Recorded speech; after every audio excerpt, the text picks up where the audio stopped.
The wood chipper was invented in Germany in 1884. Today's commercial-sized chippers devour wood debris and even entire trees in mere seconds. Spitting out chips that can be used as mulch for your garden makes the wood chipper one mean recycler. Whether it's a fallen tree or just a few broken limbs, a wood chipper will sink its industrial teeth into the problem and transform it into something useful. There are different kinds of chippers, but this one is a drum style. It has a feed wheel with serrated edges that draws wood into the revolving drum. Inside, knives tear into the wood, chopping it into little pieces. It's the supersized equivalent of a paper shredder. To make our chipping drum, rollers curl a rectangular steel sheet to transform it into a cylinder.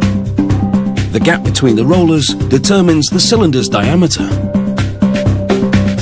After a few passes through the rollers, the ends of the rectangle meet and it becomes round.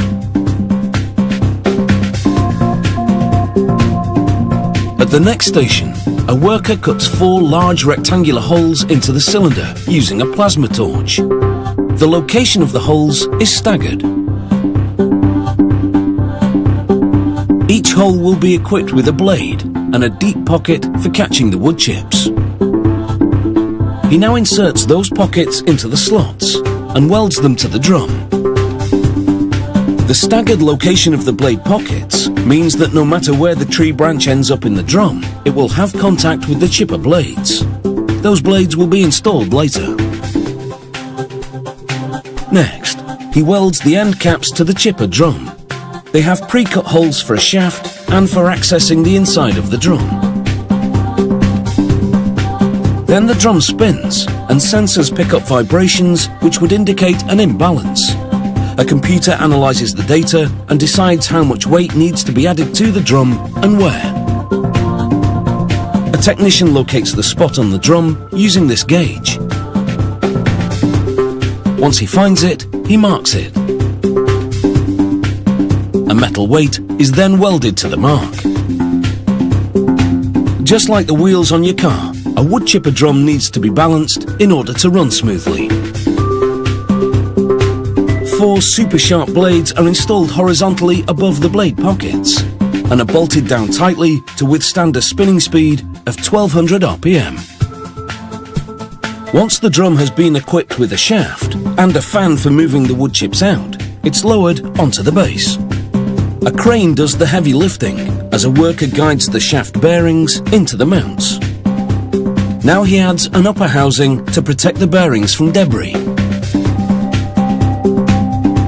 The cowl is next, readily equipped with a chute for ejecting the wood chips.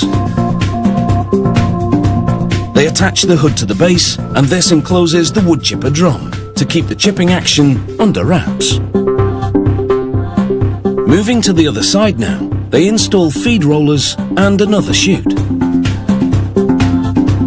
They activate the feed rollers by hand and check the distance between them and the chipper drum to confirm that there's adequate clearance.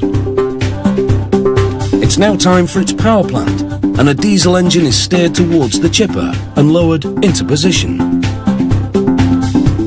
They thread a drive belt around the engine pulley and link it to one that's been attached to the drum's side bearings.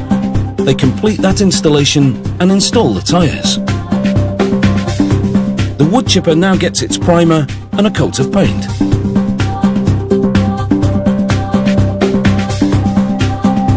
They use a polyurethane paint developed for military vehicles. This tough finish will resist scratching as tree trunks and branches are dragged through it. They paint the wood chipper a brilliant orange, so it will stand out on the worksite. Once the paint has cured, they protect the drive belt with a metal cover.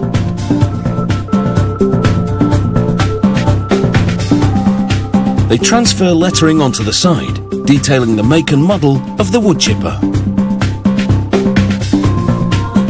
After 9 days of work, the wood chipper is ready for action. And with its industrial teeth, it's fair to say bark is worse for its bite.